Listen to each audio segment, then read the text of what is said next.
The imperial palace of Zephyria had seen many crises in its 1,000-year history, but none quite like this. Emperor Vorthak the Magnificent, ruler of 7 star systems and commander of the most feared dragon cavalry in the galaxy, sat slumped on his obsidian throne with his massive scaled head buried in his claws. "Your Imperial Majesty," wheezed his chief advisor, Counselor Thex, "we've lost another caretaker. That's the 15th one this month." The Emperor's golden eyes flashed with frustration. "What happened to this one?" "The hatchlings. They, Thex consulted his tablet nervously. They somehow managed to set fire to her ceremonial robes while she was reading them a bedtime story. She resigned immediately and took the first transport off-world. Emperor Vorthak groaned. His 3 baby dragons, barely 6 months old, had become the terror of every qualified nanny, babysitter, and childcare specialist in the known galaxy. The Altarian nannies with their 6 arms and infinite patience had fled after Princess Ember accidentally melted their favorite toys. The telepathic caregivers from Rigel Prime had been overwhelmed by the chaotic mental broadcasts of 3 baby dragon minds. Even the renowned crystalline nursemaids of Vega, known for their unbreakable patience, had cracked under the pressure when Prince Blaze and Prince Spark tag-teamed to turn their royal nursery into what could only be described as a small volcanic eruption. "Sir," Thex continued hesitantly, "there is one more candidate. A human from the Terran colonies. She's unconventional."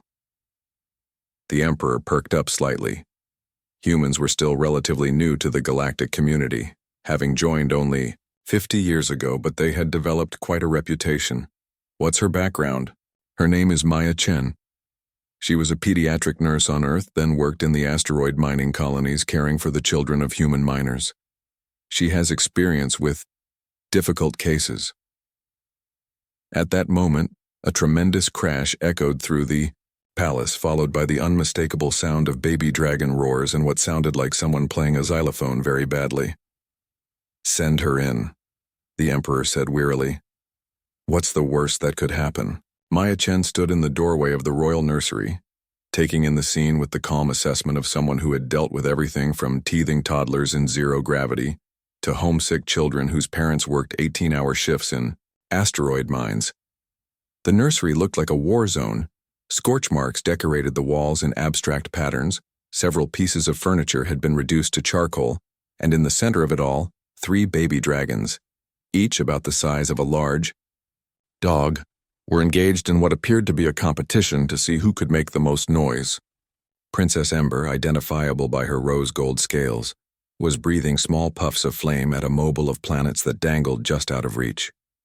Prince Blaze, with his deep crimson scales, was systematically melting the legs off a toy spaceship, while Prince Spark, the smallest with bright orange scales, was using his tail to knock down everything his siblings hadn't already destroyed.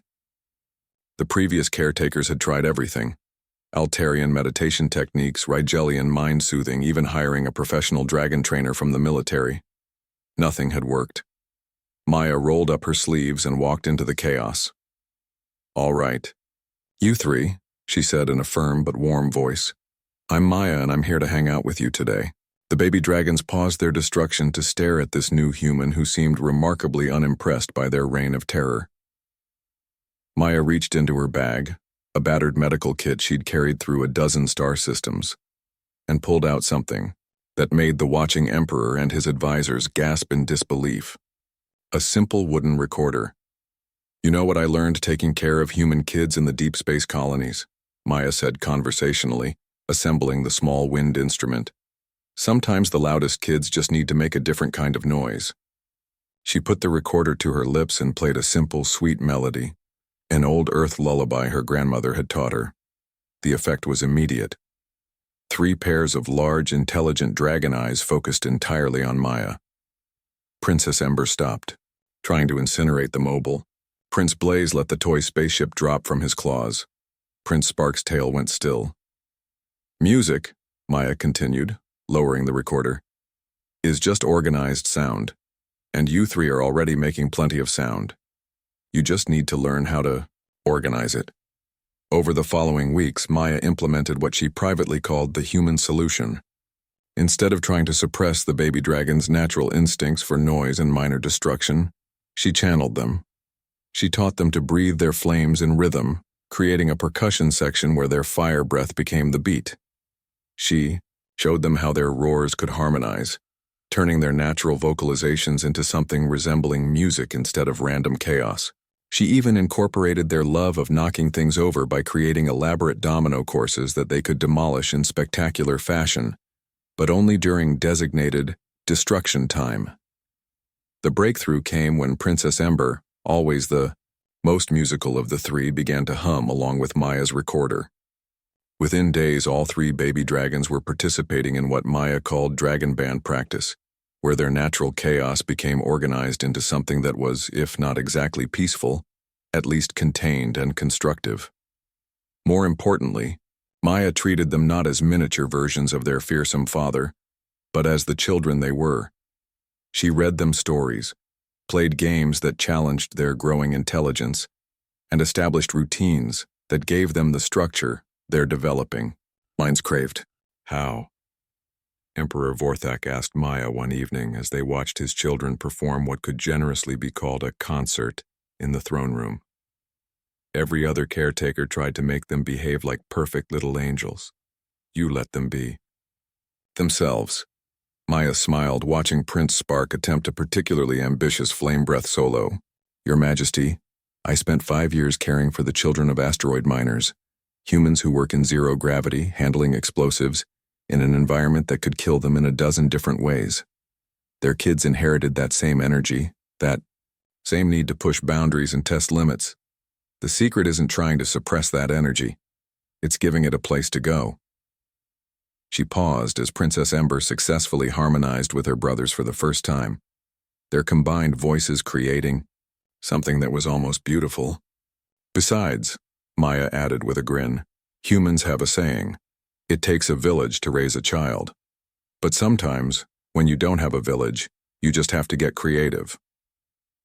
Emperor Vorthak watched his children, really watched them, for perhaps the first time since they'd hatched.